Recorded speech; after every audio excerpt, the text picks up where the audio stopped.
ব্যাপক হামলার পরেও ইরানে বিপুল ক্ষেপণাস্ত্র রয়েছে। মার্কিন গোয়েন্দা তথ্য, গত 5 সপ্তাহ ধরে যুক্তরাষ্ট্র ইসরায়েলের ব্যাপক হামলার পরেও ইরানে অর্ধেক ক্ষেপণাস্ত্র লঞ্চার এখনও অক্ষত রয়েছে। এই ছাড়া দেশটির রয়েছে বিপুল সংখ্যক ক্ষেপণাস্ত্রের মজুদও। মার্কিন গোয়েন্দা সংস্থার সাম্প্রতিক এক মূল্যায়নের বরাতে 3টি সূত্র সিএনএনকে এইসব তথ্য জানিয়েছে। তারা বলছে যে ইরানের ভান্ডারে এখনো হাজার হাজার ড্রোন মজুদ রয়েছে।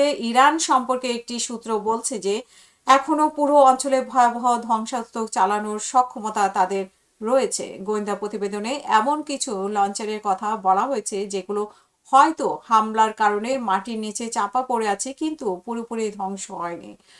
ফলে এইগুলো আপাতত ব্যবহারের অনুপযোগী হলেও সচ্ছল রয়েছে। দুটি সূত্রে দেওয়া তথ্য অনুযায়ী ইরানের ড্রোন সক্ষমতা 50% এখনো অটুট রয়েছে। এর অর্থ হলো তাদের হাতে এখনো হাজার হাজার ড্রোন রয়েছে। গোয়েন্দা তথ্য মতে ইরানের উপকূলীয় প্রতিরক্ষা ক্রুজ মিসাইল এক বড় অংশ এখনো অক্ষত রয়েছে। যুক্তরাষ্ট্র ইরান উপকূলে খুব একটা বিমান হামলা না চালানোর এগুলো রক্ষা পেয়েছে। এই ক্ষেপণাস্ত্রগুলোর মাধ্যমে ইরান হরমুজ প্রণালীতে জাহাজ চলাচলে বড় ধরনের হুমকি তৈরি করতে পারে। প্রেসিডেন্ট ডোনাল্ড ট্রাম্প ও তার প্রশাসনের কর্মকর্তারা জনসম্মুখে সামরিক বিজয়ের দাবি করছে, তবে গোয়েন্দা তথ্য বলছে ভিন্ন কথা। এইসব তথ্য ইরানের টিকে থাকা সামরিক শক্তি সম্পর্কে আরও স্পষ্ট ও ভিন্ন এক চিত্র তুলে ধরেছে।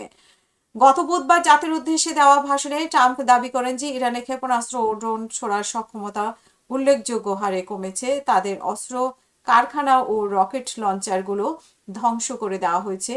এখন খুব অল্প সংখ্যক টিকে আছে, কিন্তু এগুলো গোয়েন্দা রিপোর্টে ভুল উঠে এসেছে।